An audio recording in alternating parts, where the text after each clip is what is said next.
the unlikely tale of the ship that changed the world twice. Imagine a humble, unremarkable vessel, the kind you'd see bobbing innocently in any small harbor. Now, imagine this one ship holds the secret to two of the most pivotal, world-altering events in the last 200 years. If you think the history of the Transatlantic Cable or the D-Day landings are stories of sheer human ingenuity, you're only half right. They are, in fact, the stories of a colossal, forgotten ship named the SS Great Eastern, the Leviathan of the Thames. The year is 1858, and the world is obsessed with speed and distance.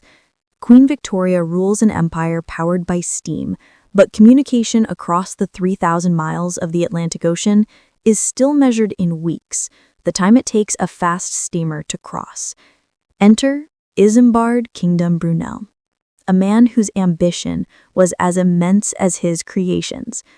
Brunel, the genius behind the SS Great Western, the first purpose-built transatlantic liner, conceived of a ship so large it could carry enough coal for a non-stop return journey from Britain to Australia. It was to be a self-sufficient floating city, a Leviathan of the seas. Launched in 1858, after a famously disastrous and protracted struggle, the Great Eastern was a marvel and a monster. She measured an incredible 692 feet long, 6 times the size of any ship then afloat, and remained the largest ship ever built for over 4 decades. She was the first ship to incorporate a double hull for safety, a feature standard on modern vessels, and was driven by a revolutionary combination of sails, massive paddle wheels, and the largest screw propeller ever made. Yet, despite her groundbreaking design, the ship was a commercial flop.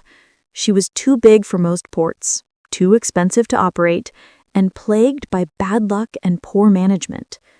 Her career as a passenger liner was a financial and emotional disaster for her investors. By the 1860s, Brunel was dead, the ship was a white elephant, and the initial dream seemed lost. The cable layer. The failure of the Great Eastern as a passenger vessel, however, created a vacuum perfectly filled by another audacious dream, connecting Europe and America with a submarine telegraph cable. Earlier attempts in 1858 and the mid-1860s had failed dramatically. The cable was fragile, heavy, and susceptible to snapping in the crushing depths of the mid-Atlantic ridge. The problem wasn't laying the cable. It was finding a ship capable of carrying the entire 2,500-mile length of it. No other ship had the cargo space. The giant, commercially dead Great Eastern was suddenly reborn. In 1865, the ship was refitted.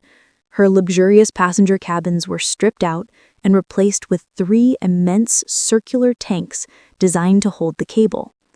She embarked on a series of perilous, groundbreaking voyages. On her first attempt, the cable snapped and was lost on the ocean floor.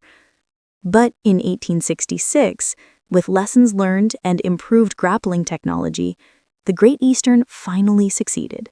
She laid the cable end to end, connecting the 2 continents instantaneously. She then returned and grappled for the lost 1865 cable, successfully raising it from a depth of over 2 miles and splicing it to complete the connection. This single achievement was monumental. Communication that once took weeks was reduced to minutes. It revolutionized global finance, diplomacy, and trade, linking the British Empire with its burgeoning interests in the USA and Canada.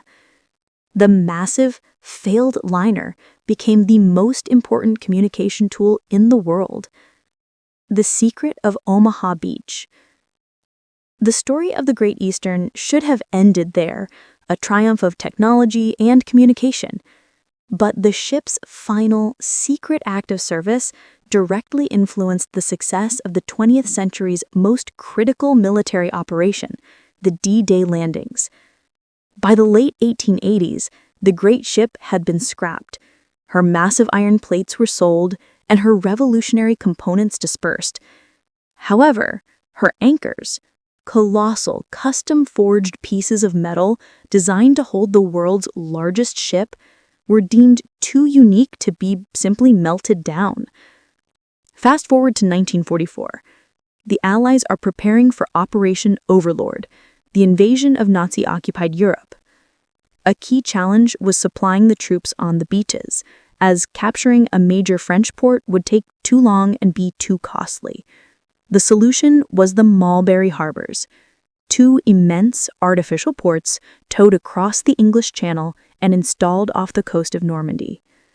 These harbors were marvels of engineering, requiring giant floating piers, called whales, to bridge the gap between the landing ships and the shore.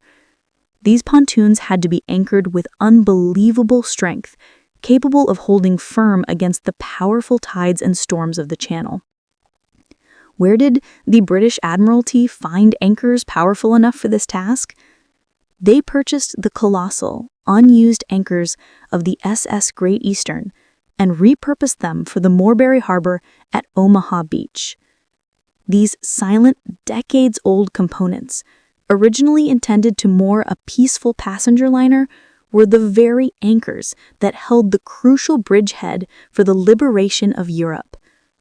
A single, ill-fated ship, a product of one man's overreach, played a critical, often forgotten role in the birth of the global telegraph age and the eventual defeat of the Axis powers.